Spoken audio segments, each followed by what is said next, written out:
atau kelebihan dari devosi kepada kerahiman ilahi karena itu dicatat dalam buku diary.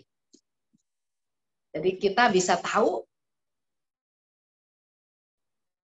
dari apa ya bisa ada diary, padahal Suster Faustina itu kan sekolah cuma sampai kelas 3 SD. Kita bayangkan ya, sekolah sampai 3 SD tulisannya kayak apa. Tapi justru kalau Bapak Ibu nanti baca di dalam buku diary Suster Faustina itu, banyak kali Yesus katakan, tulislah apa yang kukatakan. Tulislah. Jadi memang Yesus minta Suster Faustina untuk menulis, jadi pengalaman rohani Suster Faustina dengan Yesus itu bukan oleh Suster Faustina saja, tapi Yesus minta, tulislah. Artinya ini pun ditujukan kepada kita semua. Apa yang ditulis oleh Suster Faustina memang atas perintah Yesus ya. Yesus katakan tulislah. Nah, lahirnya diary ini juga luar biasa. Karena dalam pengakuan dosa, Suster Faustina itu tidak hanya sekedar mengaku dosa kepada Bapak pengakuannya, tapi dia bercerita apa sih dengan Tuhan. Jadi Bapak pengakuan katakan tulis saja, tulislah yang bukan pengakuan dosa ya. Jadi semua pengalaman batin itu ditulis. Nah, itulah yang menyebabkan kita punya diary yang segini tebal. Diary Suster Faustina yang setebal ini. Lanjut. Slide berikut. Ya, ini tadi yang sudah saya katakan ya. Slide berikut itu contoh tulisannya Suster Faustina. Nah, ini lihat. Kalau kita lihat tulisannya bagus ya. Padahal sekolahnya hanya sampai 3 SD. Lanjut.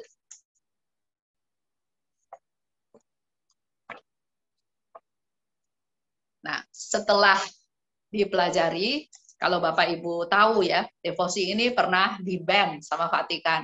Pernah dilarang untuk disebarluaskan.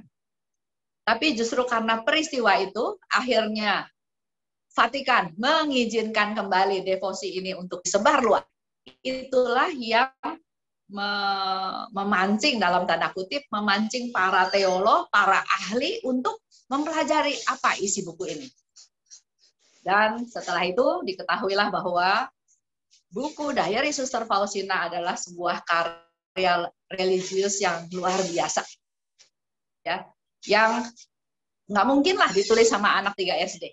Jadi sungguh-sungguh dalam buku diary itu ada karya Roh Kudus, di mana secara apa ya teologinya ya, padahal kan Suster Faustina nggak belajar teologi, nggak belajar filsafat, tapi kalau Bapak Ibu dalami itu sungguh suatu karya pujangga gereja yang pujangga besar ya. Itu sebagai satu masukan aja, satu cerita buat Bapak Ibu kalau nanti membaca buku diary Suster Faustina. Kalau baca lagi dari bagian depan, mungkin sampai nomor 200. Agak susah dicerna, karena itu dia lebih betul-betul aman batinnya dia. Tapi ke belakangnya sudah lebih gampang diikuti. Oke, itulah ceritanya tentang diary Suster Faustina. Sekarang saya mau bicara tentang Suster Faustinanya. Slide berikut, Pak. Jadi Suster Faustina itu waktu lahir diberi nama Helena Kowalska.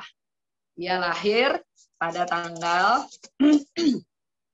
25 Agustus 1905. Lanjut, Pak. Ya. Dia lahir di desa Glogowic. Kalau sekarang Bapak Ibu cari nama Glogowic di peta udah nggak ada. Karena begitu kecil ya. Dan 2 hari kemudian, yaitu pada tanggal 27 Agustus, dia dibaptis di gereja di Swinice Warci.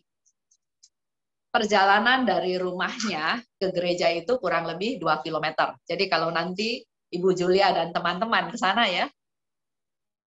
Saya nggak tahu rutenya kunjungi nggak Glogowik. Glogowik itu tempat dia lahir. Nah, dari tempat dia lahir sampai ke gereja itu kurang lebih 2 kilometer. Dia dibaptis pada tanggal 27 1905 dengan nama Helena. Selanjutnya, dia menerima komuni pertama pada usia 9 tahun. Sama ya dengan kita di sini, kurang lebih kelas 3 SD. Dan pendidikannya, yang seperti tadi saya juga sudah katakan, dia mulai sekolah umur 12. Bukan karena bodoh, karena pada waktu itu terjadi perang. Mulai Perang Dunia Pertama, ya pokoknya suasananya tidak mungkin untuk anak-anak itu sekolah. Sehingga pada waktu dia umur 12 tahun, dia mulai sekolah. Mulai masuk kelas 2, tapi kelas 3 pun nggak selesai, karena ternyata kursinya di kelas harus diberikan kepada anak-anak lain yang lebih kecil. Jadi Suster Faustina hanya mengenyam pendidikan sampai kelas 3 SD, itu pun tidak lulus ya, bukan tidak lulus, tidak selesai. Lanjut. Nah, kalau lihat peta, Polandia itu terletak di sentral atau di tengah dari negara Eropa. Glogowik ada di tengah Polandia. Sedangkan Polandianya ada di tengah benua Eropa. Dan kalau nanti Bapak Ibu ke Laguiniki, ke Basilika Kerahiman Ilahi, di sana juga ada satu informasi bahwa Basilika Kerahiman Ilahi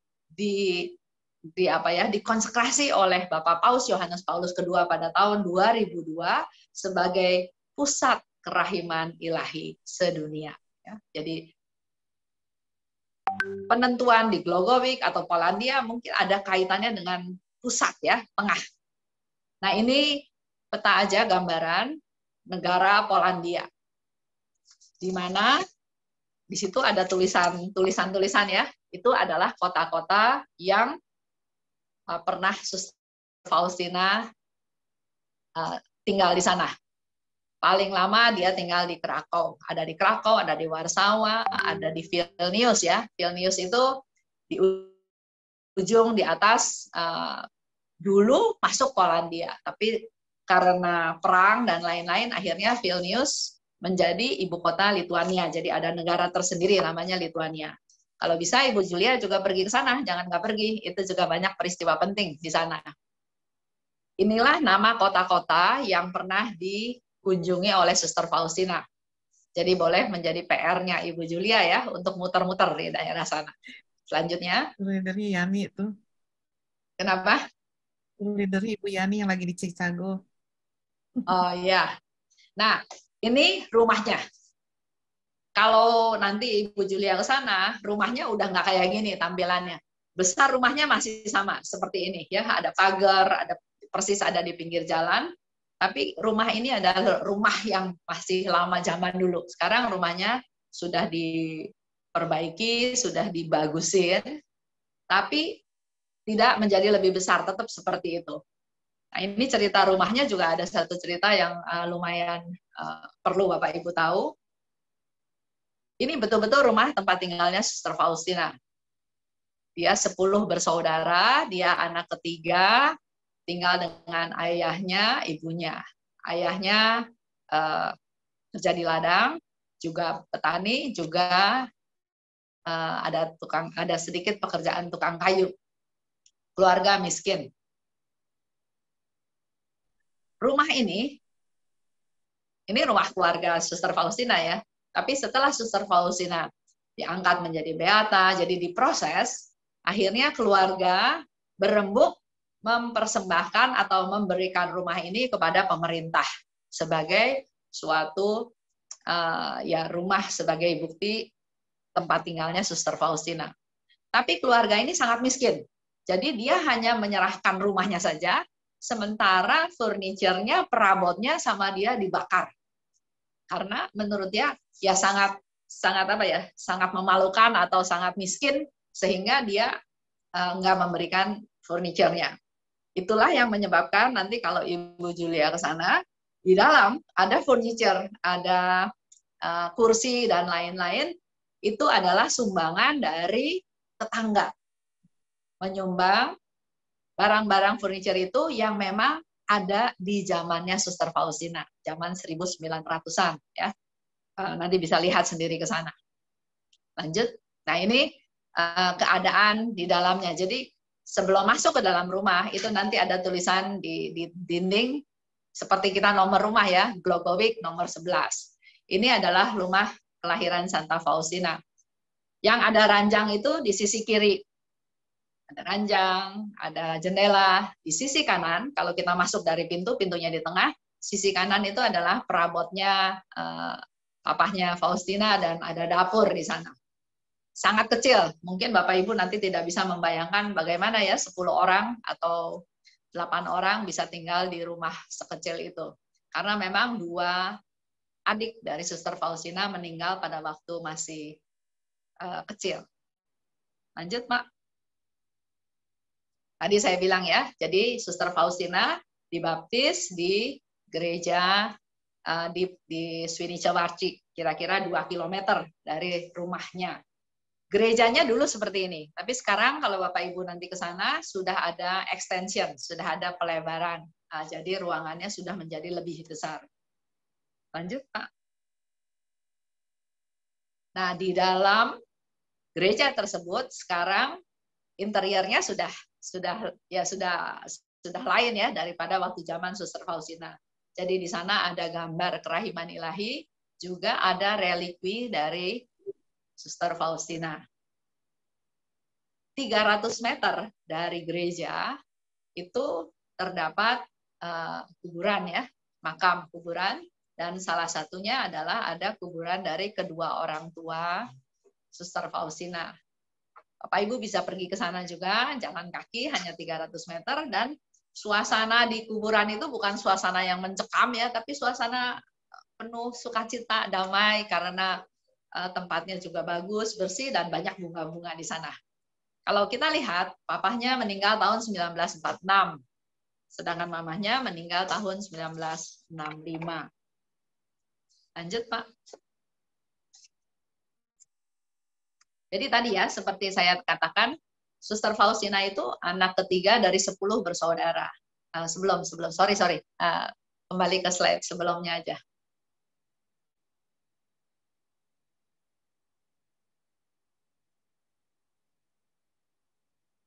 Ya udah, kalau nggak bisa nggak apa-apa, Pak. Ya, oke. Jadi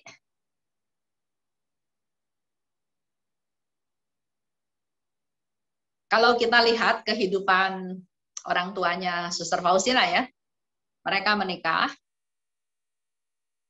mereka nggak langsung juga dapat anak, nggak punya anak. Bahkan selama 8 tahun mereka berdua tidak dikaruniai anak. Tapi mamahnya Faustina punya satu keyakinan, dia terus berdoa dan juga orang tuanya berdoa terus, Tuhan pasti kasih keturunan, Tuhan pasti kasih anak ya buat mereka gitu. Dan akhirnya tahun ke-9 lahirlah anak yang pertama. Waktu lahir anak yang pertama itu pun mamahnya cerita dengan susah payah, dengan resiko dia bisa kehilangan nyawa. Kemudian lahir anak kedua. Anak kedua lahir pun sama, dengan penuh perjuangan, di mana resiko kehilangan nyawa itu sangat mungkin terjadi. Nah, waktu hamil anak yang ketiga, yaitu Helena, mamahnya sharing.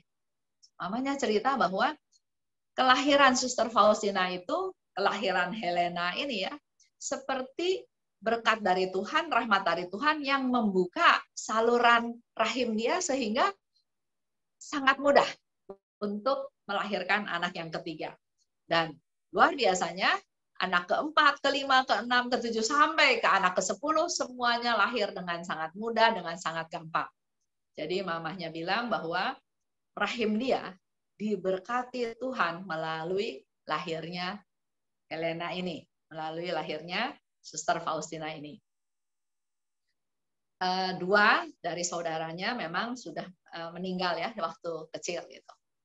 Nah, sekarang bicara tentang kehidupan dari Suster Faustina, dari Helena kecil. Kedua orang tuanya sangat taat pada Tuhan. Bahkan ayahnya setiap pagi berdoa dan bernyanyi. Jadi dia tidak hanya berdoa, tapi dia memuji Tuhan dengan bernyanyi. Bahkan istrinya pernah negur suaminya, jangan nyanyi keras-keras, nanti tetangga dengar katanya gitu ya. Tapi papanya Faustina bilang, enggak, saya harus memuji Tuhan. Pertama-tama saya memuji Tuhan, dalam arti saya memuji Tuhan. Kalau ada tetangga keganggu ya dalam tanda kutip, pokoknya saya nomor satu Tuhan dulu. Saya puji Tuhan. Dan pendidikan dari dua orang tua ini juga sangat bagus kepada anak-anaknya, di mana kalau si ayah pergi keluar kota, kalau pulang dia selalu membawa buku-buku bacaan yang berkaitan dengan kehidupan Santa Santo. Dan itu di apa ya? Buku-buku tersebut oleh Suster Faustina, oleh Helena ini diminati, disukai, dan dia sering baca, dan dia pun sering bercerita kepada anak-anak kecil yang ada di desa tersebut tentang kehidupan Santa Santo. Dan pada waktu Suster Faustina umur 7 tahun, dia katakan ya, aku mengalami rahmat panggilan untuk hidup membiara. Pada tahun ke-7 dari hidupku itulah, untuk pertama kalinya aku mendengar suara Allah dalam jiwaku, yakni suatu undangan untuk menempuh kehidupan yang lebih sempurna.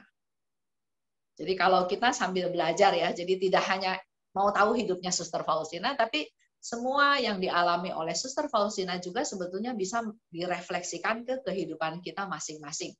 Kita semua juga kan punya keluarga ya, punya anak, punya cucu, punya keluarga besar. Kita belajar dari keluarga sederhana ini. Walaupun miskin, walaupun hidup susah dalam zaman perang, tapi sebagai orang tua dia sudah mengajarkan bagaimana mengutamakan Tuhan. Bukan ngomong, tapi dengan tindakan, dengan contoh. Dan itulah yang Suster Faustina alami, dia dekat sama Tuhan, sampai akhirnya dia bilang, dia memperoleh rahmat panggilan untuk hidup membiara. Lanjut.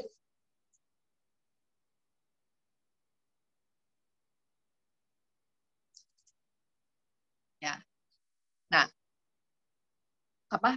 panggilan itu sering dia alami. Jadi kalau dia merasa Tuhan minta dia berdoa, dia akan duduk berdoa, dan mamahnya suka lihat. Biasa ya, ibu-ibu kan kalau sebelum tidur periksa lagi, apalagi anaknya banyak. Anaknya ada yang hilang nggak? Apakah semua sudah tidur? Nah, waktu dia melihat Suster Faustina atau Helena kecil ini, dia sedang berlutut. Mamanya bilang, jangan doa malam-malam, kamu harus tidur, kamu harus istirahat. Tapi Helena bilang, malaikat bangunkan saya, dan Tuhan minta saya berdoa, jadi saya harus berdoa. Mamanya nggak ngerti. Mamanya negur dia supaya dia jangan terus-terus berdoa, tapi tidur, istirahat. Nah, hal ini dialami oleh Faustina kecil, dialami oleh Helena kecil, di mana di satu pihak Tuhan minta dia untuk berdoa, tapi kok sekitarnya, lingkungannya, terutama mamanya kok nggak bisa ngerti. Nah, ini boleh menjadi suatu masukan juga buat kita. Kadang-kadang kita cuma berpikir dari sisi kita aja. Anak itu harus sekolah, harus juara, harus pinter, dan keinginan dari orang tua. Sekarang kita mulai belajar bahwa si anak itu juga sebetulnya dari kecil mungkin sudah punya panggilan-panggilan tertentu. Jadi kita sebagai orang tua tidak boleh memaksakan kehendak kita kepada anak-anak. Itu kehidupan Suster Faustina, dia sangat peduli sama orang miskin. Dia pernah jadi pengemis juga, dia minta-minta, di mana hasil mengemisnya dia kasih ke anak-anak yang miskin. Dia hidupnya penuh dengan sukacita, baik, lemah lembut, ya, sesuatu yang sangat menyenangkan orang tuanya. Jadi di dalam keluarganya dia tuh paling disayang sama papa mamahnya. Contoh ya, kalau pergi ke gereja, di sana tuh ada kebiasaan anak-anak itu datang ke orang tuanya, mencium tangan orang tuanya. Nah, hal ini dilakukan oleh Helena. Saudara-saudara lainnya nggak lakukan itu. Helena yang melakukan tradisi tersebut. Jadi mamahnya, papahnya sangat senang. Nah, satu mujizat yang dialami oleh Suster Faustina ya, dan itu menjadi satu cerita yang luar biasa. Tadi saya bilang, jadi nanti kalau Bapak Ibu ke rumahnya Helena, di sana ada 2 jendela besar. Nah, mereka kan hidupnya miskin, jadi kayak ada pembagian tugas. Nah, pernah suatu hari Helena punya tugas untuk membawa sapinya pergi merumput, cari makan di padang ya. Dia kecil, tapi dia sudah punya kepedulian. Dia pikir begini, kalau saya bangun pagi-pagi, buka pintu, buka jendela, pasti kan kedengeran dan mengganggu anggota lain yang sedang tidur. Jadi dia bilang, saya buka jendelanya. Jadi jendelanya itu nggak dikunci. Tujuan dia supaya besok pagi dia tinggal keluar dari jendela tanpa membangunkan seisi rumah. Dan itu dia lakukan. Dia keluar dari jendela, dia bawa sapinya untuk merumput, untuk cari makan rumput ya buat sapi-sapinya itu. Nah, si ayahnya punya kebiasaan bangun pagi kan, dia tidak mendengar Helena buka pintu. Jadi waktu dia bangun, dia keluar, dia lihat, dia kaget karena sapinya udah nggak ada di kandang. Ada 3 sapi, sapinya udah nggak ada di kandang. Dan dia cari, dan memang waktu itu tidak ada Helena. Jadi dia yakin pasti nih Helena nih yang membuat sapinya hilang. Dia udah marah, dia siapin ikat pinggang ya. Kalau ketemu Helena mau dia hajar gitu. Dari jauh dia mendengar suara anak bernyanyi, dan lagu yang dinyanyikan oleh Suster Faustina adalah lagu yang setiap hari si ayah ini nyanyikan untuk memuji Tuhan. Mulai rada reda marahnya ya, karena dia dengar Helena kecil ini sedang bernyanyi lagu untuk memuji Tuhan. Tapi dia tetap penasaran, mana sapinya? Dari jauh dia kelihatan, dia melihat sapi. Oh, dia agak tenang, berarti sapinya nggak hilang. Tapi ada khawatir lagi yang lain. Anak sekecil itu bawa sapi 3, pasti sapinya ngacak-ngacak kebun tetangga orang. Karena memang zaman dulu rumah sama rumah itu tidak ada pagar. Dan dia udah bayangin pasti sapinya nih nginjek-nginjek tanaman punya tetangganya. Tapi ternyata dia menjadi sangat surprise. Akhirnya ikat pinggangnya dia kesembunyiin. Helena nggak lihat lagi. Karena dia melihat dengan santainya, dengan gampangnya, dia sedang menarik 3 sapi itu dengan 1 tali. Itu mukjizat. Kenapa disebut mukjizat? Karena dikatakan oleh saudaranya ya, waktu saudaranya sudah besar bercerita, untuk narik 1 sapi aja orang dewasa sangat susah. Tapi Suster Faustina atau si Helena kecil ini dengan sedemikian rupa dia sangat mudah menarik 3 sapi yang dia ikat sekaligus. Nanti kalau ke sana, waktu saya ke sana sama Haryanto tahun 2009 ya, pergi saya yang kedua kali waktu kami pergi berdua, ketemu sama suster, dan suster itu memang bercerita tentang jendela tersebut. Jadi nanti kalau ketemu sama suster, minta dia cerita tentang jendela tersebut. Oke, lanjut. Ini keluarga miskin ya, jadi kakaknya yang paling besar kerja jadi pembantu. Kemudian kakaknya yang kedua kerja jadi pembantu. Waktu itu Helena masih kerja di rumah, bantuin mamahnya. Tapi pada waktu umur 16, Helena juga minta izin untuk mulai kerja menjadi pembantu rumah tangga ya, di kota-kota yang berdekatan dengan tempat dia tinggal. Nah, ini disebutkan di Lodz. Dia kerja di sana. Nah, kalau Bapak Ibu lihat ini bangunan, itu juga adalah bangunan yang mudah-mudahan masih ada. Waktu saya pergi ke sana tahun 2009, masih ada bangunan tersebut. Dan memang ada sedikit plakat tulisan, disitulah Suster Faustina pernah bekerja ya. Oh ya, siapa yang ngurus rumah itu? Rumahnya terawat dengan baik, ternyata rumah itu diurus oleh keponakannya Suster Faustina. Jadi kayaknya saudaranya Suster Faustina punya anak, dan anak itu yang mengurus rumah tersebut. Dan waktu saya sama Haryanto datang, dia ada di situ. Jadi kita ketemu juga dengan keponakannya Suster Faustina di rumah tersebut. Lanjut.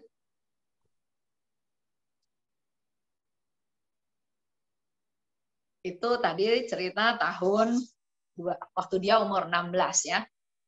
Jadi panggilan dari Tuhan Yesus supaya dia masuk biara, supaya dia jadi biarawati itu terus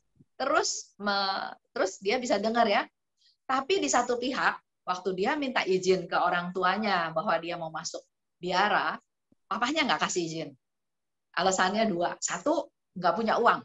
Karena ternyata masuk biara itu harus setor mungkin uang sekolahnya atau uang seragamnya atau uang makannya ya. Pertama nggak punya uang. Kedua, karena keluarga miskin maka anak-anaknya itu termasuk Suster Faustina harus kerja untuk membantu ayahnya membayar hutang. Jadi di satu pihak Yesus minta dia masuk biara, tapi di pihak lain bahkan orang tuanya tidak mengizinkan dia masuk biara. Dan itu terjadi berulang-ulang. Jadi kalau dia datang ke orang tuanya, dia minta izin, orang tuanya nggak kasih izin. Akhirnya dia kerja lagi lah di tempat lain. Kalau nggak salah ada 3 tempat yang dia tempat bekerja ya, pindah-pindah itu. Tapi kalau Bapak Ibu nanti ke sana, kunjungi 1 tempat aja.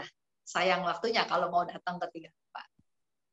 Nah, ini bisa dilihat di suatu taman. Jadi waktu itu tahun 1924 ya. Di Kota Lodz ada pesta dansa. Mungkin sampai sekarang orang-orang Polandia, anak-anak mudanya ada pesta dansa yang dilakukan bersama-sama. Mungkin kalau di sini modelnya apa poco-poco atau mau mere, jadi nari yang bersama-sama. Karena Suster Faustina sering mendengar Yesus minta dia masuk biara, tapi tidak ada yang mendukung, termasuk orang tuanya juga nggak mendukung. Akhirnya dia pernah mengambil satu keputusan, setiap dia mendengar suara Tuhan, dia langsung doa keras-keras. Misalnya, Bapa kami yang ada di surga, dimuliakan. Jadi dia nggak mau dengar untuk menghindar dari suaranya Tuhan tersebut. Gitu ya. Itu yang dia lakukan. Sampai suatu hari dia diajak sama kakaknya, pergi ke pesta dansa, yaitu tahun 1924 di Lodz ya, anak-anak muda gitu ya, mungkin malam minggu atau hari apa ada pesta dansa. Nah, disinilah terjadi perubahan hidup Suster Faustina yang luar biasa. Di pesta dansa, dia melihat Yesus yang menderita, hampir telanjang, di mana badannya penuh dengan luka. Jadi Suster Faustina atau Helena bertanya kepada Yesus. Lanjut, Pak.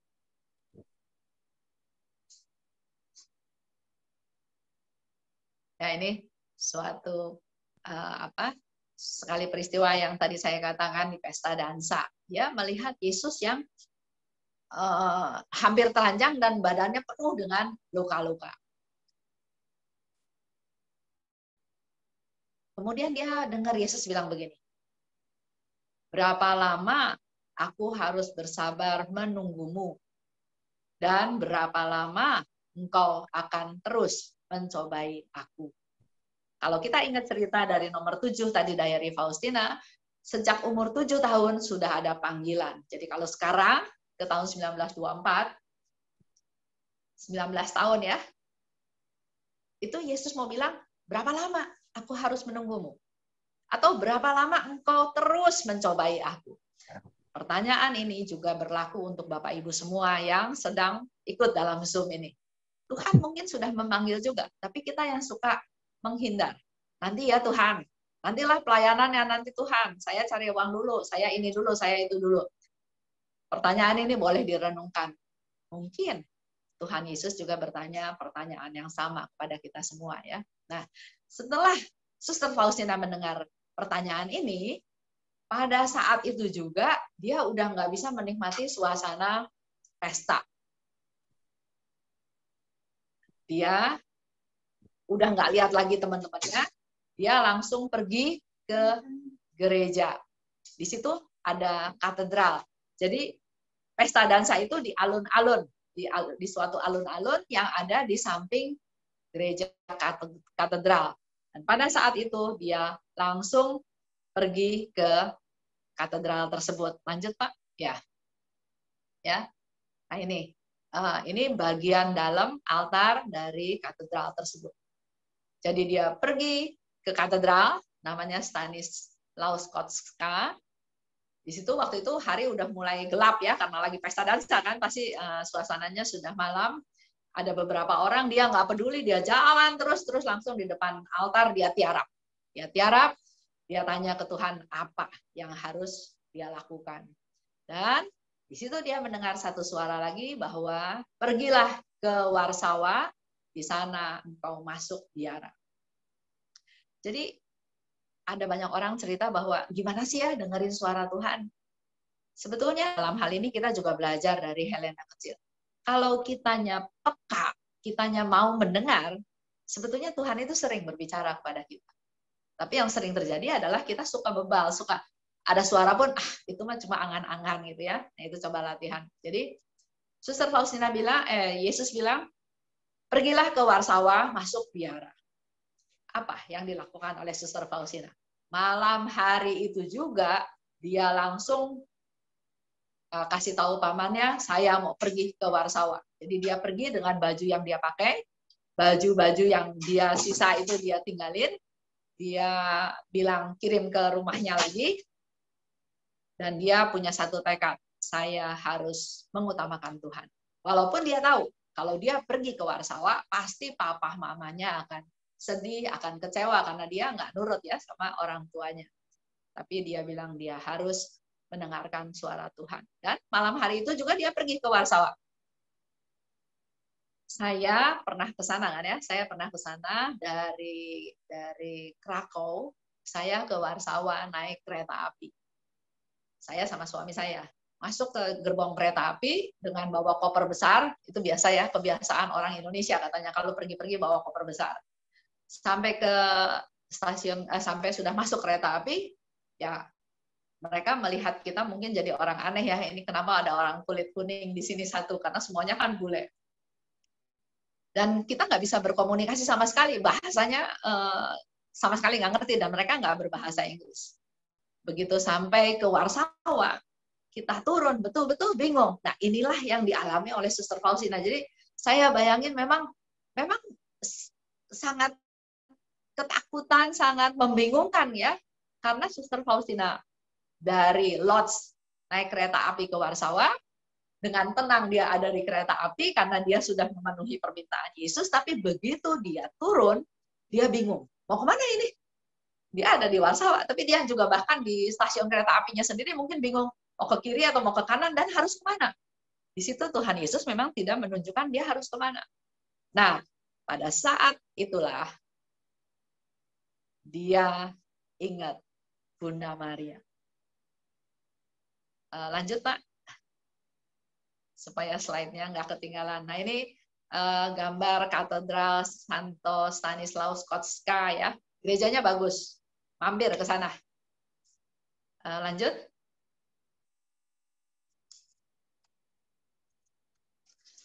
Nah oke, nah stop dulu di sini ya. Jadi waktu dia kebingungan, dia langsung minta Bunda Maria pimpin saya. Itulah bukti kedekatan Helena dengan Bunda Maria. Kalau kita nggak dekat sama Bunda Maria, mungkin nggak keinget Bunda Maria ya. Tapi karena mereka punya relasi yang dekat, pada saat kebingungan, pada saat ketakutan, pada saat khawatir, dia langsung ingat Bunda Maria. Dan Bunda Maria memberikan jalan, memberikan instruksi, memberikan arahan, persis seperti yang dia alami. Jadi dalam hati dia punya dapat bimbingan dari Bunda Maria harus seperti apa, dan apa yang dikatakan oleh Bunda Maria itu persis seperti yang dia alami. Itu betul-betul pimpinan dari Bunda Maria. Jadi dia disuruh agak keluar kota, nanti di sana ada tempat untuk menampung dia. Keesokan harinya barulah dia mulai mencari gereja atau biara tempat dia untuk masuk jadi biarawati. Tahun 1924, waktu dia umur 19 tahun, dia pergi ke gereja namanya Santo Yakobus di Warsawa. Dia juga kan nggak tahu harus kemana, jadi dia mungkin ngelihat ada gereja Santo Yakobus, ya sudah, dia masuk ke sana. Waktu itu pastornya lagi khotbah ya, jadi dia tunggu, akhirnya dia bercerita tentang apa yang dia alami di mana Yesus minta dia masuk biara. Ditolak. Dia pergi ke gereja mana, dia pergi ke biara mana, terus ditolak. Penolakannya banyak hal, banyak alasan ya. Pertama, dia kurus ya, dia nggak menampilkan seseorang yang bisa diandalkan. Juga mungkin lusuh ya, karena sudah berhari-hari pakai baju yang itu aja, karena memang bajunya cuma satu. Terus ditanya juga pengalaman kamu apa, kerja kamu apa. Dia bercerita sebelumnya dia menjadi seorang pembantu, dan ada suster yang menjawab, oh kita biara tidak cari tidak cari orang yang pengalamannya pembantu gitu ya. Nah, hal-hal ini menjadi suatu penolakan yang dialami oleh Helena. Tapi dia tidak putus asa. Dia nggak bilang, Tuhan, kan Tuhan suruh saya masuk biara, kok semua biara menolak saya. Tapi dia tetap biara demi biara dia datangi sampai akhirnya dia sampai ke biara Bunda Maria Berbelas Kasih. Biara di Jalan Sidnya. Lanjut, Pak. Ini. Nah, inilah. Ini gedungnya ya. Yang sebelah kiri, yang hitam putih itu gedungnya waktu zamannya Suster Faustina. Sekarang seperti yang ada di sebelah kanan. Ada gedungnya, ada di pinggir jalan, dan Bapak Ibu bisa ke sana juga diterima dengan sangat terbuka oleh suster-suster di sana. Nah, waktu dia datang ke biara ini, ya seperti biasa lah ya, ketuk pintu, dan memang ada suster yang bukain pintu. Dari jauh, Muder sudah melihat, kan dia bilang saya mau masuk menjadi biara di tempat ini. Sebetulnya Muder kepala udah nggak mau terima dia, mungkin dengan tampilan yang lusuh, yang kurus ya, itu mau ditolak. Tapi, nah itulah kerjanya Tuhan, misteri ya. Tuhan menggerakkan hati si Muder kepala sehingga dia berpikir gini, walaupun saya mau tolak dia, tapi saya nggak tolak sekarang, saya mau suruh dia masuk dulu, basa-basi sedikit, baru nanti saya tolak. Jadi dia panggil, udah. Jadi ditanya, mau apa? Ya jadi terjadi suatu percakapan. Nah, di dalam percakapan itu, Muder kepala melihat sesuatu yang luar biasa dari si gadis kecil ini. Walaupun lusuh, walaupun kurus, tapi punya pancaran mata, punya aura yang sangat bagus ya. Sampai akhirnya Muder nggak nolak dia, cuma dia bilang, kalau kamu mau diterima di sini, kamu harus tanya sama Tuan yang punya rumah ini. Dan Helena tahu siapa Tuan yang punya rumah itu. Jadi dia segera pergi ke kapel. Dan waktu dia pergi ke kapel, dia bertanya pada Yesus, Tuan yang punya rumah ini, apakah engkau menerima aku di sini? Dan dia mendengar suara bahwa engkau kuterima, engkau sudah ada di dalam hatiku. Kalau Bapak Ibu nanti pergi ke gedung ini ya, kapel yang dimasuki atau Suster Faustina tanya, kapelnya nggak ada di gedung ini. Jadi harus keluar dari gedung, masuk ke bawah, ke sisi sebelah bawah. Karena kapelnya itu punya pintu tersendiri ada di bawah. Kalau di gedung ini ada kapel, namanya kapel kecil. Kalau baca buku diary juga disebut oleh Suster Faustina kapel kecil di lantai 2. Nah, yang perlu Bapak Ibu datang, waktu saya tahun 2007 pergi ke sana dengan Pater Robi, keesokan harinya kita datang lagi dan kita masuk ke kapel kecil tersebut. Jadi Bapak Ibu perlu masuk ke dalam kapel tersebut ya. Cerita selanjutnya, akhirnya Helena bilang sama Muder kepala, saya sudah bertanya pada Tuan yang punya rumah ini dan Tuan yang punya rumah ini menerima saya. Nah, Muder kepala bilang, ya sudah, kalau Tuan yang punya rumah ini menerima kamu, saya pun akan menerima kamu, tapi tidak sekarang. 1 tahun kemudian baru engkau bisa masuk ke sini. Selama 1 tahun, kamu tetap kerja jadi pembantu rumah tangga, di mana gajinya setiap bulan harus kamu setor ke biara sebagai bekal nanti kamu masuk ke dalam biara ini. Oke, Suster Faustina atau si Helena senang ya. Dan pada tanggal 1 Agustus 1925, waktu dia berumur 20 tahun, dia datang lagi ke biara tersebut. Suster kepala yang bingung, siapa ini gitu ya. Dan Helena bercerita tentang apa yang dia lakukan selama setahun.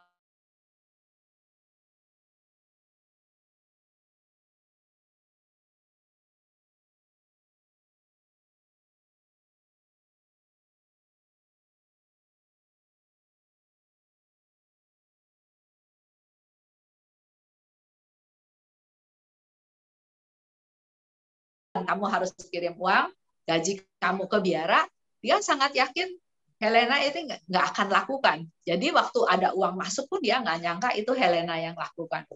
Tapi kenyataannya itu adalah setoran dari Helena. Dan pada waktu Helena masuk ke dalam biara, waktu dia melangkahkan kakinya yang pertama masuk ke pintu biara, dia bilang, waduh, serasa masuk ke dalam surga. Hebat ya, luar biasa cerita dari Helena ini. Masuk ke dalam biara aja dia udah membayangkan bahwa dia masuk ke dalam surga. Lanjut Pak.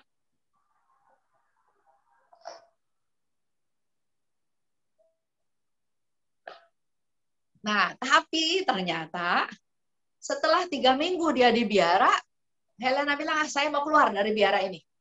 Karena dia kecewa dengan kehidupan di dalam biara. Bayangan dia, di dalam biara itu orangnya hidupnya dengan banyak berdoa. Jadi dia betul-betul membayangkan kehidupan yang bukan duniawi, tapi kehidupan yang rohani. Sementara dia masuk ke kongregasi ini, lebih banyak aktivitas jasmaninya. Jadi di dalam biara tersebut ada 2 kelas. Ada kelas yang tinggi sama kelas yang rendah. Karena Suster Faustina pendidikannya rendah, maka dia dimasukinlah ke kelompok yang rendah. Nah, kelompok yang rendah ini lebih banyak ngurusin perempuan-perempuan atau gadis-gadis yang hidupnya nggak benar.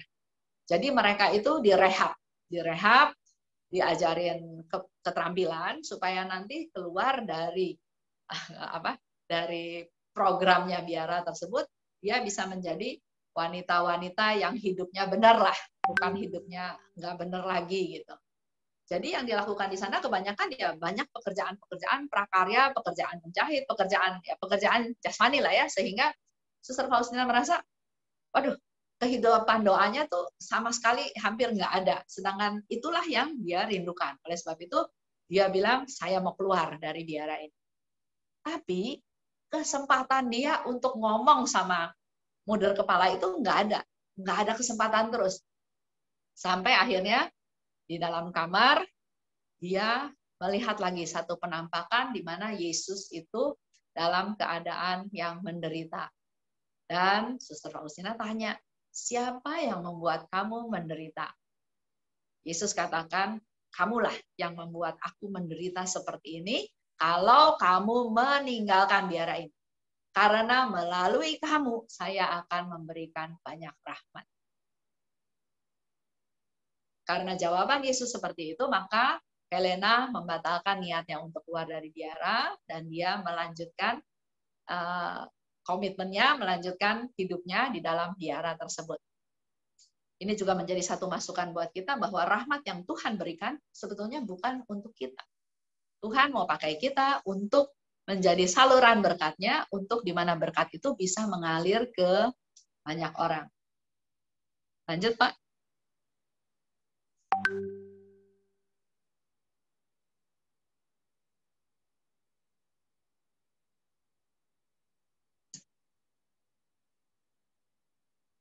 Nah, ini rentetan pengalamannya ya. Jadi tanggal 23 Januari 26, waktu dia umur 21, dia masuk novisiat di Krakow. Gedung yang sebelah kiri ini sampai sekarang masih ada. Kalau Bapak Ibu nanti ke Krakow, lagi Winiki ya.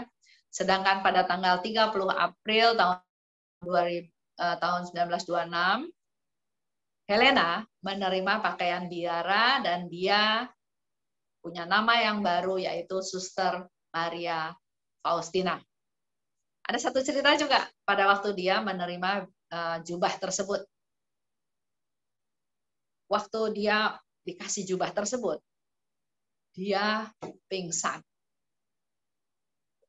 Dan dia digangguin sama suster-suster lain. Katanya, kenapa kamu berat ya meninggalkan kehidupan duniawi sampai kamu pingsan? Tapi Suster Faustina nggak cerita ke temennya kenapa dia pingsan. Tapi di dalam diary dia menulis bahwa pada waktu dia menerima jubah tersebut, dia dikasih lihat sama Tuhan betapa dia akan menderita. Itulah yang menyebabkan dia pingsan. Ini 30 April tahun 1928.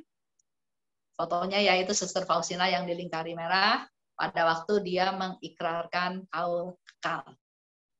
Jadi ada tahapan, ada novisiat, ada kaul sementara, dan ada kaul kekal. Lanjut.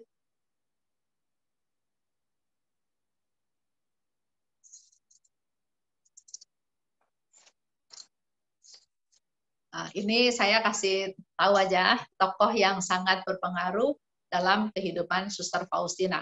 Jadi nanti di dalam diary ya Bapak Ibu bisa baca di mana dia bukan komplain ya, tapi dia berkeluh kesah sama Yesus sementara Yesus begitu banyak memberikan masukan, memberikan perintah, memberikan sabdanya ya, tapi dia sendiri juga kadang nggak ngerti.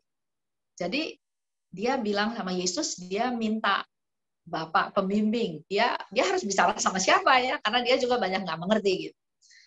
Nah, Yesus memberikan 2 kali vision, gambaran di mana Pastor Sopocko ini yang akan nanti menjadi bapak pengakuannya, yang akan menjadi mentornya.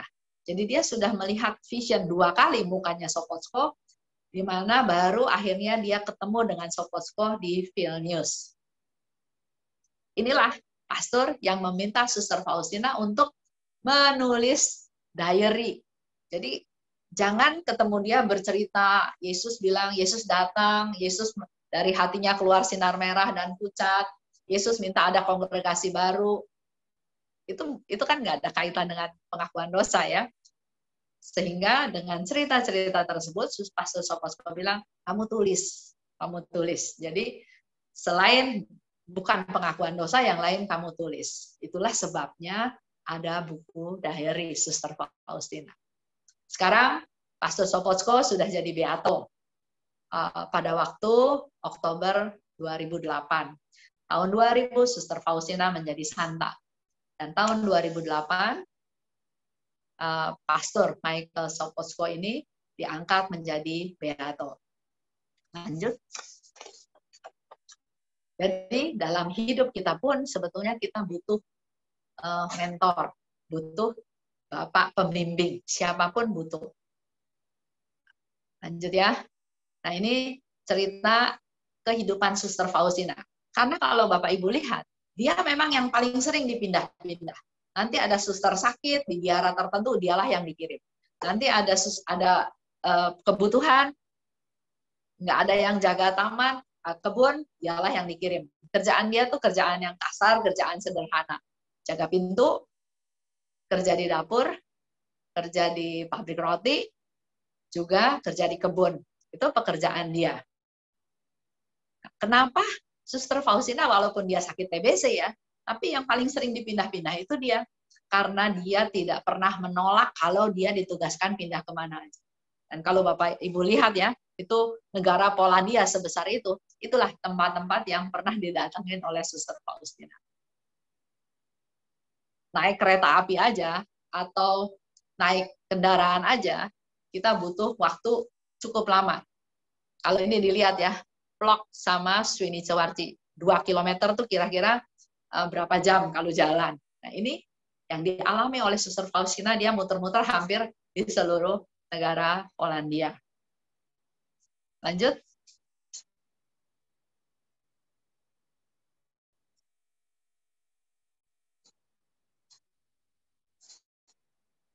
Ya ini tanggal-tanggalnya ya. Jadi 31 Oktober dia dari Krakow pindah ke Warsawa.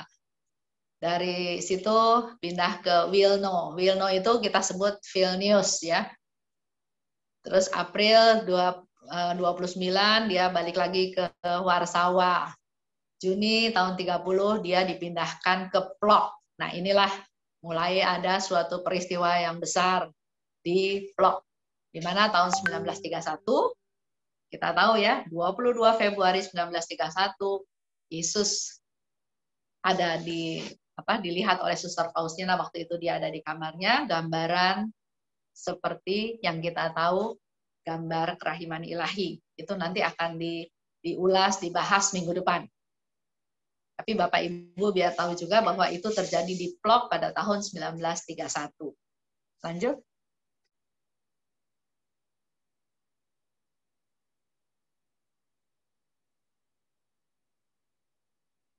Ini beberapa tempat yang cukup lama ditinggali oleh Suster Faustina ya. Jadi paling lama dia di Krakow. Krakow 5 tahun, di Vilnius 3 tahun, di Plock Warsawa 2 tahun. Jadi itu bangunan putih yang ada di sudut kiri atas itu Plock.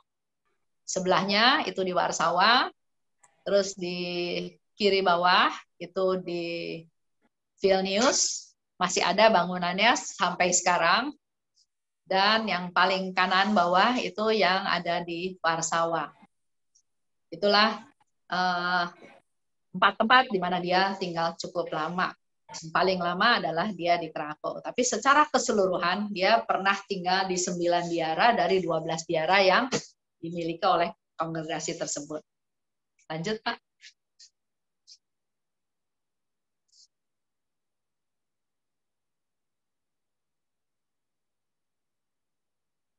1 Mei dia mengikrarkan kaul kekal di Krakow waktu umur 27 tahun.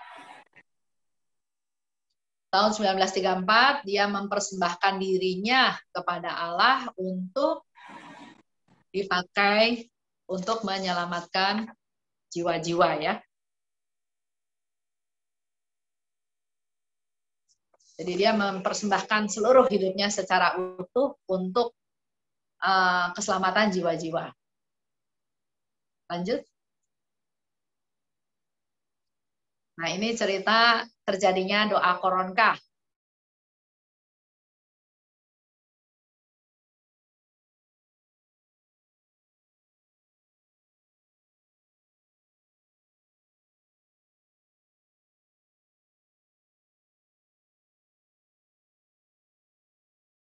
Memberikan masukan, memberikan info, memberikan pencerahan kepada Suster Faustina pun secara bertahap.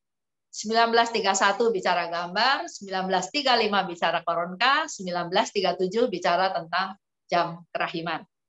Jadi buat kita pun wajar kalau kita juga belajar bertahap. Dan kalau Bapak Ibu baca diary Faustina, walaupun baca nomor yang sama, tapi kita bisa mendapat pencerahan yang berbeda tergantung dengan apa yang sedang kita alami. Jadi jangan, kalau saya anjurkan jangan hanya mengandalkan digital yang ada di HP, tapi punya hard copy-nya, di mana kalau perlu, kalau penting, dikasih garis, dikasih komentar. Karena ini juga sama seperti apa yang Tuhan mau katakan buat kita. Dan mungkin untuk setiap orang berbeda. Jadi jangan mengandalkan yang ada di handphone ya. Dan saya juga pernah baca itu teks dari mana, siapa yang ketik, siapa yang masukin itu juga nggak jelas. Dan kita perlu hati-hati karena tidak berarti semua yang ada di dalam gadget itu betul 100% ya, ya lebih baik pegang hard copy-nya aja. Lanjut.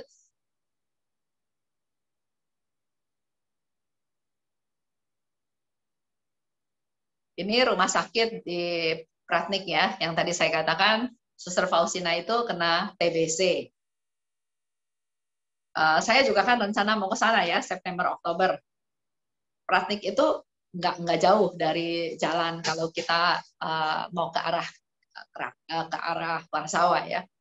Tapi saya pikir ngapain kita kunjungan ke rumah sakit orang TBC ya, mendingan kita lewat aja.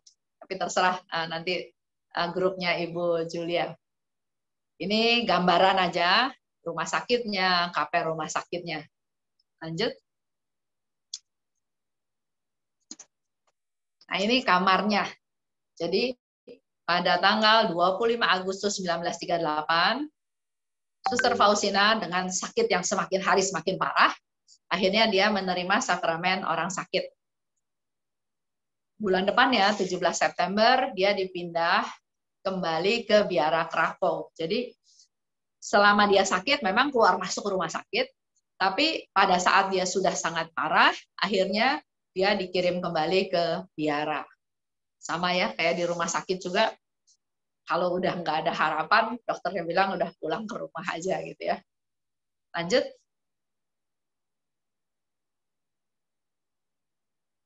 Nah, kalau nanti kalian ke Lagwiniki, ke Krakow, jadi waktu mau masuk ke Kapel Kerahiman Ilahi, nanti di sebelah kanan itu ada jendela seperti ini, dan ada tulisan di bawahnya. Itulah sebetulnya kamarnya Suster Faustina, selama dia ada di Krakow. Dan tulisan di bawahnya itu memberikan suatu arti di mana walaupun dia meninggal, bukan berarti devosi ini tenggelam, bukan berarti devosi ini jadi hilang, tapi justru dengan kematian dia, devosi ini akan semakin menyebar, akan makin besar. Suster Faustina sendiri banyak sekali dia punya nubuat-nubuat. Antara lain bahwa nanti waktu zaman perang, biara ini akan dikuasai oleh musuh. Tapi mau dikuasai oleh musuh. Tapi dengan kalian sungguh-sungguh berdoa, maka biara ini akan selamat. Dan memang waktu mengalami hal tersebut, suster-suster itu ingat apa yang dikatakan oleh Suster Faustina, dan mereka berdoa sehingga akhirnya biaranya tidak dikuasai oleh musuh.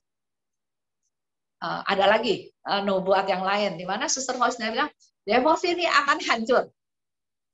Dan Pastor Sopoćko yang menyebarluaskan akan menderita luar biasa hebat. Tapi ini semua sementara. Karena kalau ini kerjanya Tuhan, maka tidak ada yang bisa menghalangi kerja Tuhan. Dan memang betul, tahun 58 devosi ini di-ban oleh Vatikan, tapi 20 tahun kemudian, tahun 78, larangan devosi ini untuk dikembangkan, larangan itu dicabut. Dan akhirnya devosi ini menyebar luar biasa ke seluruh dunia. Apalagi ditambah dengan pandemi. Dengan Zoom bisa masuk kemana-mana. Seperti yang kita alami sekarang ya. Ada di Jerman, ada di Chicago, ada di Indonesia, ada di Sydney, semua bisa menjadi satu mendengarkan siapa itu Suster Faustina. Tanggal 5 Oktober 1938, jam 4, Faustina mengaku dosa yang terakhir kalinya. Jam 9 malam, dia didoakan oleh semua suster, dikelilingi oleh suster, dan jam 10.45 dia meninggal. Lanjut.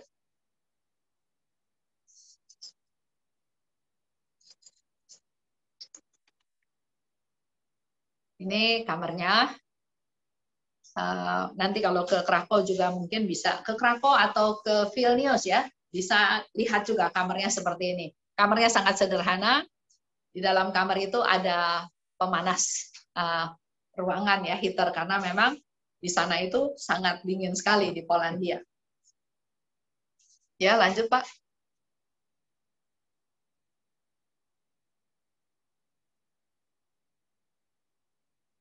7 Oktober dia dimakamkan di pemakaman biara di Lagwiniki ya, di Krakow.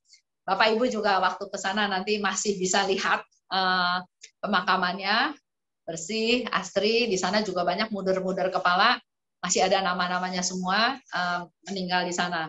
Tapi kalau nggak salah tahun 1965 ya, tulang belulangnya Suster Faustina dipindah, ditaruh di Kapel Kerahiman Ilahi. Lanjut, Pak.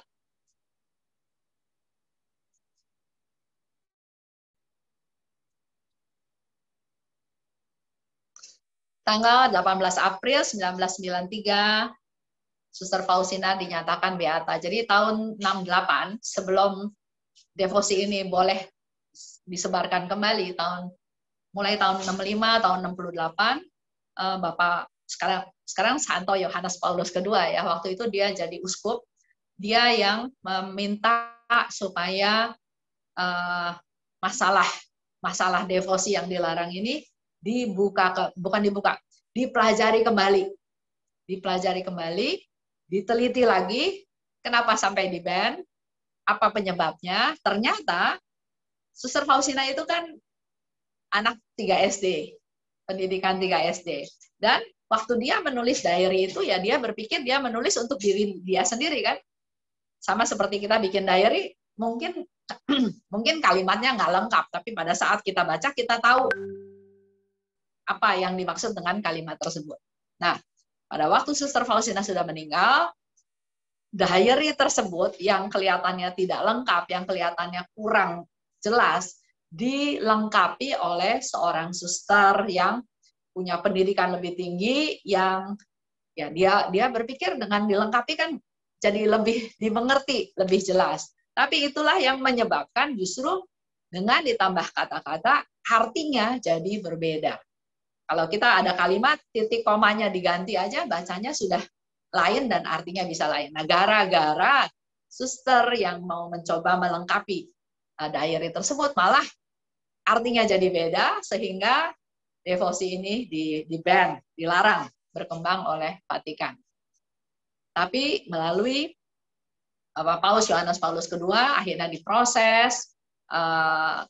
Waktu itu dia jadi uskup, kemudian dia jadi kardinal, dia minta seorang pastor untuk mempelajari. Kalau Bapak Ibu ikut YouTube saya, video saya lagi bahas juga tentang Pastor Rositzky ini, yang memang di awalnya nggak mau dia mempelajari diary Faustina. Siapa Faustina? Nggak terkenal, ngapain dia buang waktu untuk mempelajari hal tersebut.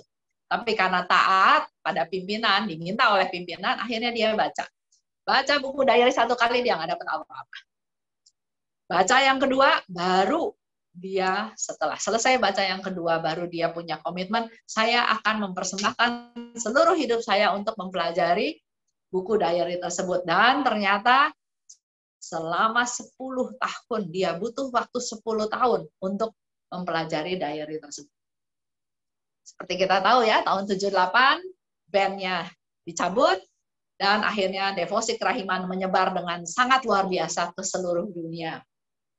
Tahun 93, tadi saya katakan, Suster Faustina diangkat menjadi beata oleh Bapak Paus Yohanes Paulus II, dan tanggal 30 April tahun 2000 dia dinyatakan sebagai santa, yang pesta namanya dirayakan pada tanggal 5 Oktober.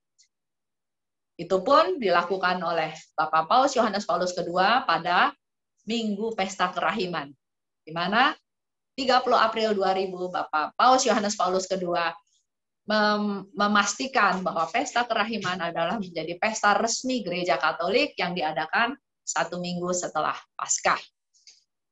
Lanjut, Pak. Ini tampilan aja pada waktu Suster Faustina dikanonisasi ya di Basilika Santo Petrus di Vatikan, Roma. Ya, boleh lanjut, Pak. Ini suasana waktu kanonisasi. Lanjut. Di Roma ya, di Vatikan. Yang tadi saya katakan ya. Dari Beata Faustina menjadi santa pertama di tahun jubileum, dan juga Minggu Paskah kedua atau minggu kedua disebut sebagai Pesta Kerahiman Ilahi.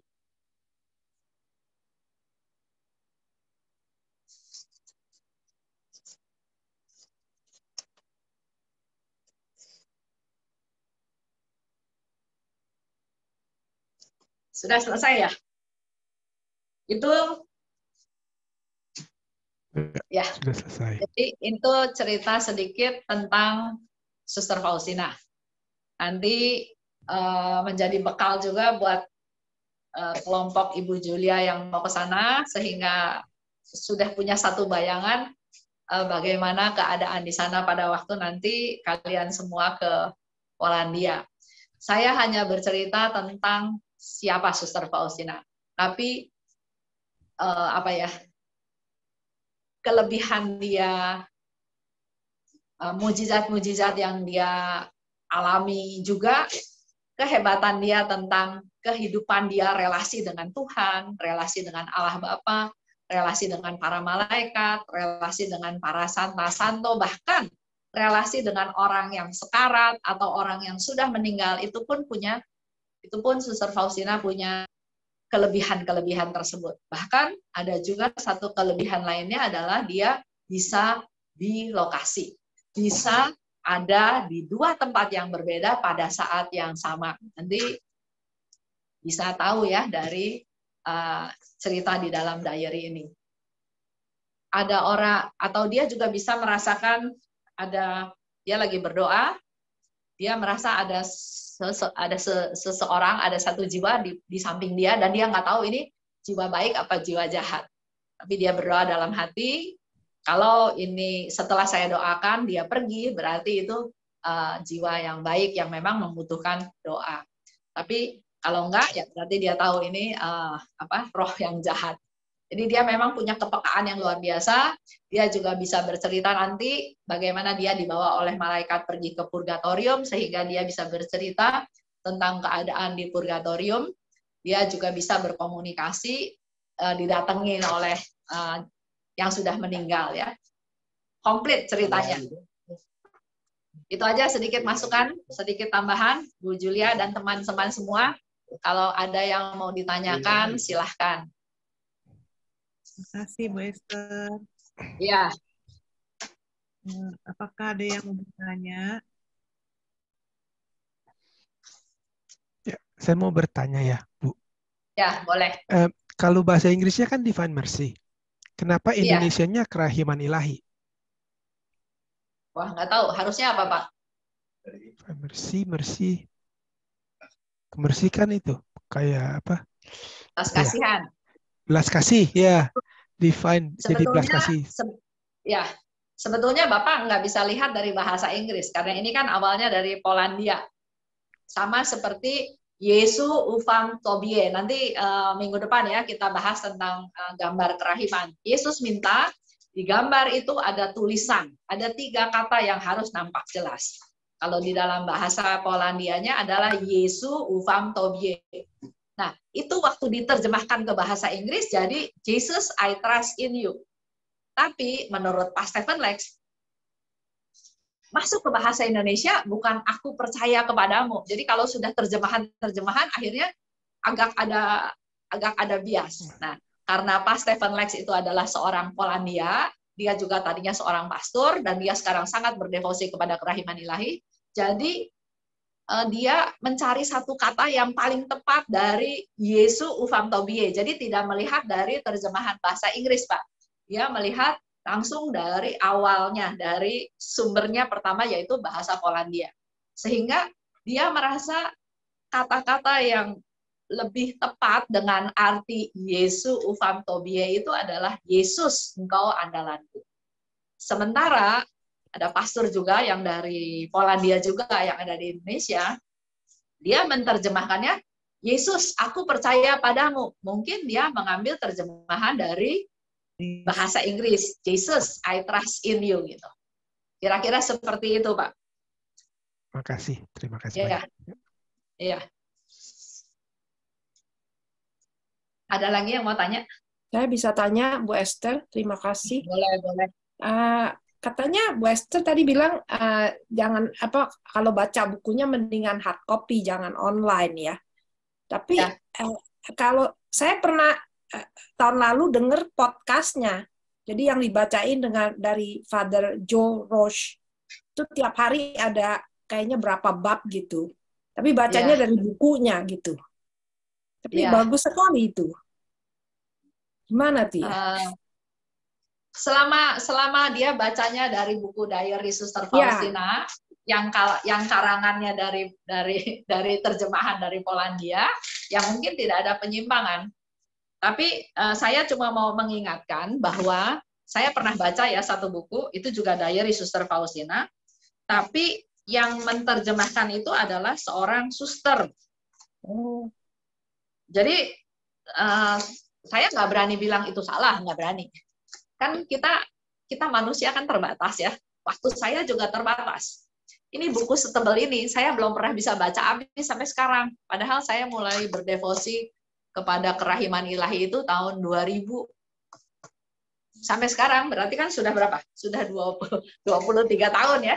Saya belum pernah baca ini sampai selesai. Nah, saya cuma punya satu pemikiran praktis aja, ngapain saya baca dari buku lain yang belum tentu tahu ada salah atau benar, sementara saya sudah punya pegangan di mana ini sudah disahkan oleh Vatikan. Jadi saya pegang ini aja. Nah, yang perlu Ibu hati-hati, ada aliran sesat dalam tanda kutip, dia menamakan dirinya kelompok Maria Divine Mercy. Pegangannya pun pakai diary-nya Suster Faustina, pakai diary ini. Tapi di dalam perjalanan, tanpa kita sadari, kita sudah terhanyut menjadi suatu paham yang nggak sesuai dengan pesannya tentang kerahiman Tuhan. Kalau kita bicara kerahiman Tuhan, kan Tuhan yang maha rahim, Tuhan yang maha pengampun, Tuhan yang selalu mengampuni. Bahkan Yesus bilang, dosa orang itu seberat apapun, asal doa koronka satu kali aja, maka dia akan menikmati kematian yang membahagiakan. Nah, saya pernah baca satu teks tentang Maria Divine Mercy, satu alinea pertama aja itu tidak mendatangkan damai. Nah, buat apa kita baca terus hal-hal yang nggak mendatangkan damai, sementara Yesus bilang, aku kabar baik. Nah, kabar baik kan harusnya mendatangkan sukacita, mendatangkan damai. Itu cuma masukan dari saya ya, bukan berarti harus seperti itu gitu. Tapi buat saya sendiri, karena Maria Divine Mercy juga orang-orang itu dia bilang begini, dulu kan devosi kerahiman juga pernah di-ban sama Vatikan tahun 58. Setelah itu, setelah 20 tahun, setelah dipelajari lagi, akhirnya ban itu dicabut. Kan bisa saja Maria Divine Mercy sekarang tidak diakui, nanti sekian tahun kemudian tahu-tahu diakui, kan bisa saja, dia bilang begitu bela dirinya. Terus saya bilang, kalau saya sudah tahu yang diakui, ngapain saya baca yang belum diakui? Mendingan saya baca yang sudah diakui, saya bilang gitu. Ya itu apa ya? Itu pendapat masing-masing. Karena setiap kita pilih jalan tertentu pasti ada konsekuensinya. Sekarang kan banyak juga karena medsos lah ya, karena gadget, jadi sangat gampang judul-judul yang jangan berdevosi kepada kerahiman ilahi. Ini membahayakan. Ini aliran sesat karena dilarang oleh Vatikan. Nah, kalau baca judulnya itu aja, orang-orang juga banyak yang tanya sama saya, Bu, itu kan dilarang sama Vatikan. Saya bilang, betul, tahun 58. Tapi karena memang dia mau menyesatkan, maka dia nggak bercerita di mana tahun 78, larangan itu sudah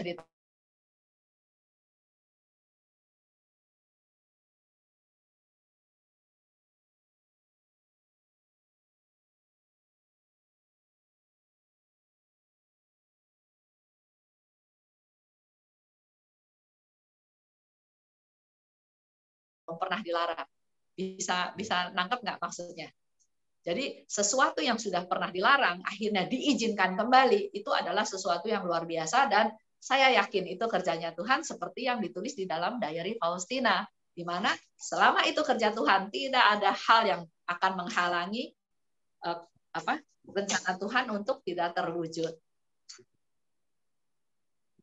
Bahkan dengan kejadian itu, para ahli teolog, para pujangga gereja malah jadi pengen tahu apa sih isinya diary Faustina sampai Vatikan yang tadinya menolak sampai akhirnya mengizinkan kembali. Berarti kan ada sesuatu yang luar biasa di dalam buku ini, sehingga membuat penasaran orang-orang untuk membacanya. Dan buktinya Romo yang diminta oleh Bapak Paus untuk mempelajari buku ini pun waktu baca satu kali dia nggak dapat apa-apa. Setelah dia baca kedua kali selesai, baru dia menemukan sesuatu. Ya, mudah-mudahan menjawab. Oke, makasih. Bu Esther. Ya. Saya mau tanya, Bu Esther. Ya, Pak. Ya. Pernah suatu kali kita boleh ikut. Kasih tahu namanya nggak ya? Frans Karyadi. Ya, Pak Frans. Kenapa, Pak? Ya. Saya mau tanya, minta masukan lah. Suatu hari saya pernah ikut seminar dibawakan oleh uskup. Waktu itu audien menanyakan tentang tujuan devosi. Yang dia Ya. tanya itu devosi kewajiban liturgi atau sesuatu mana suka. Artinya jika kita melakukannya, katakanlah kita mendapat rahmat, kalau kita tidak melakukan tidak berdosa. Jawaban uskup itu tadi itu sesuatu mistis yang dialami oleh santo santa itu tetap masih ada sifat subjektif. Jadi jika Anda tidak yakin melihatnya itu berdasarkan kitab suci kita adalah yang paling utama, itu nggak usah ikutin, nggak apa-apa kok katanya. Yang penting kamu tidak melenceng dari kitab suci. Itu gimana, Bu? Suaranya Pak Frans agak putus-putus, tapi maksud saya gini, mungkin ya saya nangkapnya barangkali salah atau betul. Saya nangkapnya seolah-olah Pak Frans mau bertanya atau mengomentari mereka yang berkomentar di mana nggak lakukan devosi juga nggak apa-apa, nggak berdosa. Sama sebetulnya contoh yang sangat gampang adalah kita makan nasi. Ada orang yang makan kalau nggak ada sambal tuh rasanya kurang enak, kurang srek. Jadi memang devosi itu suatu pilihan, Pak. Jadi bisa dilakukan, bisa enggak. Dia mau betul-betul mengandalkan firman Tuhan juga enggak masalah. Tapi kalau buat saya, devosi itu kita mengkhususkan diri, kita menspesialkan diri, kita memprioritaskan untuk mendalami sesuatu. Jadi kalau berdevosi kepada kerahiman ilahi berarti, atau lebih gampang, fokus kita misalnya berdevosi kepada Bunda Maria, gali belajar Bunda Maria itu kenapa dia begini, kenapa dia bisa begitu, kenapa dia bisa menjadi dipilih oleh Tuhan, kenapa dia menjadi hamba yang. Nah, hal-hal itu yang menurut saya kita sebagai orang yang waktunya juga terbatas, otak kita juga terbatas, perlu satu hal pilihan gitu menurut saya ya. Jadi ada yang menyebutkan juga bahwa kalau nggak berdevosi itu rasanya kering gitu katanya ya. Itu kembali lagi sih Pak ke orang masing-masing. Ada yang bilang, Bu, kenapa saya berdevosi kepada kerahiman? Saya sudah berdevosi kepada Bunda Maria, bukan berarti pilih loh. Bisa malah kalau saya malah gara-gara saya berdevosi kepada kerahiman, saya sekarang jadi devosi ke Maria, devosi jalan salib, devosi Jumat pertama. Jadi malah kehidupan rohani kita malah jauh lebih berkembang dan bertumbuh. Mungkin seperti itu, Pak. Jadi memang ada yang antipati sama devosi, tapi ada juga yang justru dia bisa menemukan Tuhan, bisa mempunyai relasi dengan Tuhan, justru melalui devosi yang dia ikuti, dia jalani. Iya. Tadi suaranya keputus-putus, jadi saya juga kurang jelas mau Pak Frans mau cerita itu. apa. Gitu. Sebetulnya saya ingin melanjutkan lagi bertanya tentang Nah, ini masih putus-putus, Pak. Berbagai kekayaan yang suaranya. Oke, sebentar ya. Mungkin saya tidak pakai ini. Coba mungkin yang lain dulu boleh tanya, mau tanya apa? Bu Esther, saya boleh tanya. Ya. Bu Esther, saya pernah dengar Suara ada. saya jelas sekarang, Bu. Oh. Kenapa? Suara pernah saya dengar jelas apa? Sekarang, komunitas dalam kerahiman ilahi KJKI yang itu Romo Rudi Hartono. Itu emang nggak bertentangan dengan KAJ ya, Bu? Ini siapa ya? Oh sorry, saya Dewi dari Paroki Kalideres. Maksudnya bertentangan gimana ya? Maksudnya nggak di bawah ininya KAJ. Ya, kalau tanya itu justru Ibu Dewi harus tanya sama Romo Rudi Hartono, jangan tanya sama saya.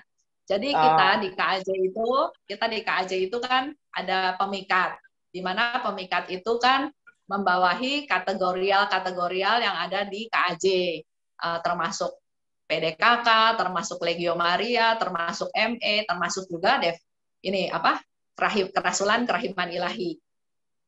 Nah, kalau ada komunitas jalan kerahiman ilahi terus dia nggak mau gabung, ya Ibu jangan tanya sama saya, harus tanya sama kelompoknya kenapa nggak mau gabung. Kan kita nggak bisa paksa juga untuk gabung. Maksudnya saya karena dia nggak bergabung di KAJ, itu apa maksudnya bertentangan dengan buku Santa apa buku harian Santa? Enggak,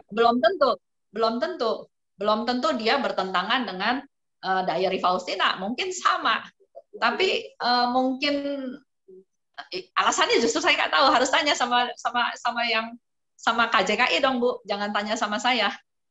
Kalau tanyanya misalnya ya, KJKI mau gabung, Esterina sebagai ketua kerahiman menolak, nah Ibu tanyanya sama saya. Tapi kalau KKI KAJ membuka siapapun mau gabung silahkan, terus mereka nggak mau gabung ya harus tanya sama yang nggak mau dong Bu, nggak boleh tanya sama saya nggak bisa jawab. Maksudnya inti pertanyaan saya bukannya mereka mau gabung atau tidak mau gabung, maksudnya saya komunitas Jalan Kerahiman Ilahi ini, apakah itu dia nggak berbasis pada buku harian Santa Faustina? Karena menurut yang saya dengar ada kalimat yang ditambah-tambahin seperti apa sih doa-doanya gitu. Kembali lagi gini, Ibu Dewi jangan tanyanya ke Esterina karena Esterina bukan anggota dari KJKI. Kalau Ibu Dewi mau tanya tentang komunitas Jalan Kerahiman Ilahi ya harus nanya ke orang Jalan Kerahiman Ilahi, betul nggak? Ditambah-tambah, saya nggak tahu, saya pun nggak pernah dengar. Oh begitu. Oke ya, jelas ya. Thank you. Sama seperti Ibu Julia, saya tanya Ibu Julia, kenapa jam 5? Kenapa ngadain jam 8? Kenapa ngadain nggak jam 12 malam? Saya nggak bisa jawab, Ibu Julia yang bisa jawab. Oke ya. Saya tanya bisa nggak Bu? Ya boleh.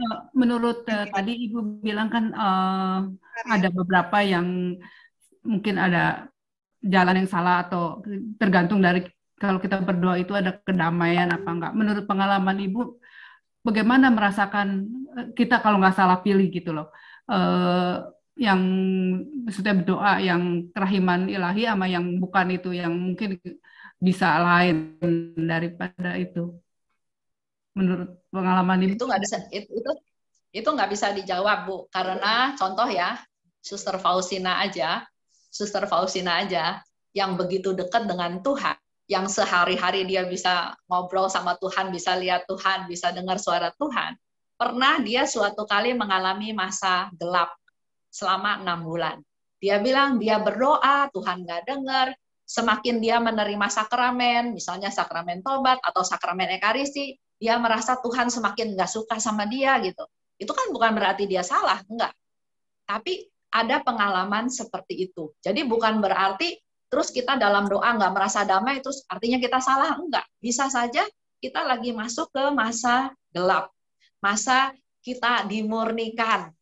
Mungkin Tuhan mau membiarkan hal itu terjadi supaya kita menjadi setia, supaya kita menjadi taat, supaya kita memang diproses untuk naik kelas. Jadi itu tidak bisa menjadi patokan.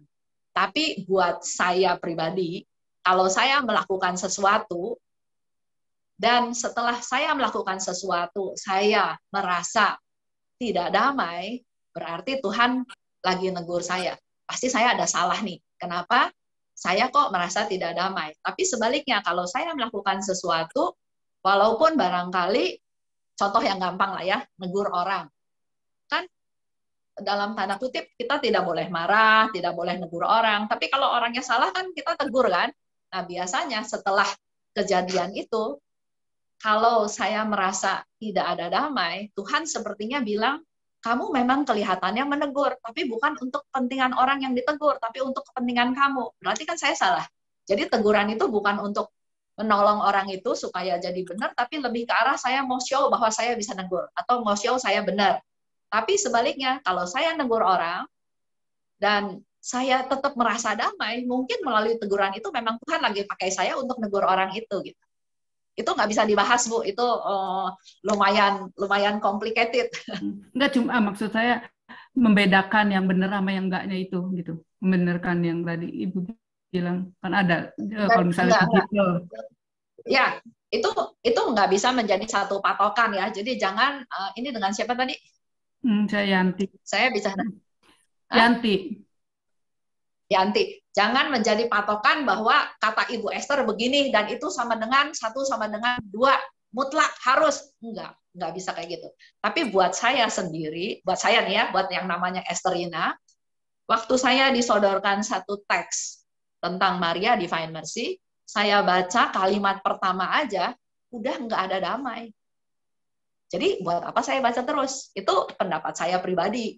Tapi ada orang yang penasaran justru, apa sih kok jadi nggak damai? Saya pengen tahu, baca lagi ke bawah, ya itu hak masing-masing, tapi ada konsekuensinya juga masing-masing. Sehingga tadi saya bilang ya Ibu Yanti, sama seperti Suster Faustina, dia butuh bapak pengakuan, dia butuh mentor, dia butuh pembimbing. Kita pun sebetulnya kalau mau rendah hati, kita pun butuh pembimbing. Apakah pastor paroki, apakah di dalam komunitas ya, di dalam komunitas itu kita bisa saling support, kita bisa saling menegur, kita bisa banyak hal. Sehingga saya bilang kita butuh hidup dalam komunitas, karena justru di dalam komunitas itu kita bertumbuh, kita belajar terima orang yang nyebelin, kita belajar orang yang egois mau menang sendiri, tapi di situ kita belajar, di situ kita tumbuh. Jadi nggak bisa 1 tambah 1 sampai dengan 2, nggak bisa. Di dalam kehidupan rohani kita, itu iman juga bisa turun naik. Jadi kita tuh sangat rapuh, sangat papa, sangat tidak berdaya, maka Yesus datang, Yesus bilang, andalkan aku. Satu-satunya yang jadi pegangan adalah mengandalkan Tuhan. Itu yang harus dipraktekkan. Ya, Ya. Ini ada pertanyaan dari tadi, ini terakhir kali ya, karena di Sydney udah cukup waktu malam. Jadi pertanyaannya, bagaimana Suster Faustina dapat terinfeksi oleh penyakit TBC? Apakah penyebabnya karena dari keluarga yang kurang mampu atau kurang gizi yang baik? Terima kasih. Nah, itu pertanyaan itu sih tidak bisa dijawab ya. Sama seperti sekarang pertanyaan, kenapa ya orang itu bisa kena COVID? Sesuatu yang ada orang yang sudah menjaga diri dengan sangat baik untuk nggak ketularan, tapi ketularan juga. Jadi nggak bisa dianalisa. Bahkan ada yang bertanya begini, kalau tanya gimana bisa ketularan, saya nggak tahu. Tapi ada yang tanya, Bu, Suster Faustina kan dipakai sama Yesus untuk menjadi rasul kerahiman. Kenapa nggak sembuhin aja sakit TBC-nya supaya dia bisa terus berkarya? Nah, itu kan kembali lagi. Hidup itu adalah suatu misteri pertama. Dan yang kedua, umur yang panjang itu tidak menjamin kehidupan orang ini yang suci. Kalau tugas dia di dunia sudah selesai, dia sudah bisa pulang, ya dia pulang. Sama seperti Yesus juga kan, meninggal umur 33. Suster Faustina pun meninggal umur 33. Jadi ada hal-hal yang memang bisa dimengerti, tapi ada banyak hal sebetulnya yang tidak bisa kita mengerti tentang rencana Tuhan, tentang misteri Tuhan. Otak kita tuh kecil, sedangkan Tuhan itu punya luar biasa. Jadi kita nggak mungkin mampu menganalisa semuanya. Oke? Kayaknya ada lagi. Nah, kalau mau ambil satu plus point dari Suster Faustina yang sakit TBC adalah walaupun dia sakit, tapi dia tetap melayani Tuhan. Dia bahkan mempersembahkan sakitnya untuk menyelamatkan jiwa orang. Jadi bukan, Tuhan, Engkau pakai saya, kenapa Engkau bikin saya sakit, kenapa nggak bikin saya sembuh? Enggak, tapi dia justru dengan sakit saya ini Tuhan, saya menerima. Saya lemah Tuhan, kuatkan saya Tuhan. Biar sakit ini saya persembahkan untuk menjadi silih atas dosa saya dan dosa orang-orang lain. Jadi dia selalu ambil positifnya, bukan komplainnya atau bukan keluhannya. Karena kalau mau evaluasi dari hidupnya Faustina, kalau dia mau mengeluh juga sebetulnya banyak sekali keluhannya. Sama seperti Bunda Maria. Tuhan, Engkau bilang aku mengandung Yesus putramu. Kok enggak sediain tempat? Kok saya lahir di kandang? Kok saya harus pindah ke Mesir? Kok anak-anak dibunuh? Kok matinya disalib? Jadi jangan bertanya, karena bertanya saja itu sudah salah gitu. Yang harus dilakukan adalah kita sebagai orang beriman, kita tahu Tuhan kasih yang terbaik. Dan minta Tuhan memampukan saya untuk bisa menjalani kehidupan itu dengan selalu bersyukur. Oke. Oke, kayaknya udah cukup. Kalau misalnya ada yang tanya, bisa di WhatsApp grup aja kali ya Bu Esther ya. Ya, betul, betul. Dan kalau misalnya enggak puas dengan jawaban di WhatsApp, nanti minggu depan kan ketemu lagi bisa dijelasin lagi, bisa tanya lagi. Oke. Kita Oke ya. tutup dengan doa penutup, Bu Esther. Ya, oke. Dalam nama Bapa dan Putra dan Roh Kudus. Amin. Allah Bapa di surga, syukur dan terima kasih karena Engkau menyertai kami semua dalam pertemuan ini. Walaupun melalui Zoom, tapi Engkau sungguh membuka hati teman-teman semua untuk tahu lebih jauh lagi tentang siapa Suster Faustina. Dan mohon rahmat-Mu Tuhan, agar minggu depan mereka juga punya waktu untuk mengikuti sesi demi sesi, supaya apa yang mereka alami, mereka dapat pengetahuan untuk bisa semakin mengerti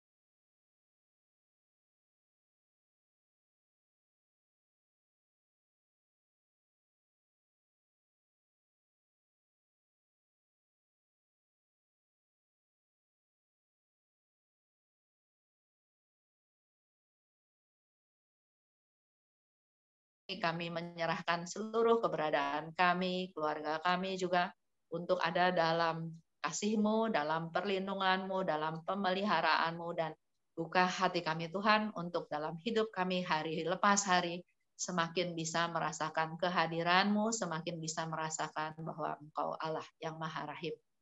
Berkati Ibu Ana, Ibu Julia, dan juga teman-teman dalam komunitas Kerahiman Ilahi di Sydney ini, karena Engkau juga pasti punya rencana yang besar melalui komunitas ini untuk menyebarluaskan kerahiman-Mu. Berkati kami semua Tuhan, kami akan kembali ke aktivitas kami, ke keluarga kami, ke kehidupan kami. Engkau pimpin kami agar hidup berkenan kepadamu.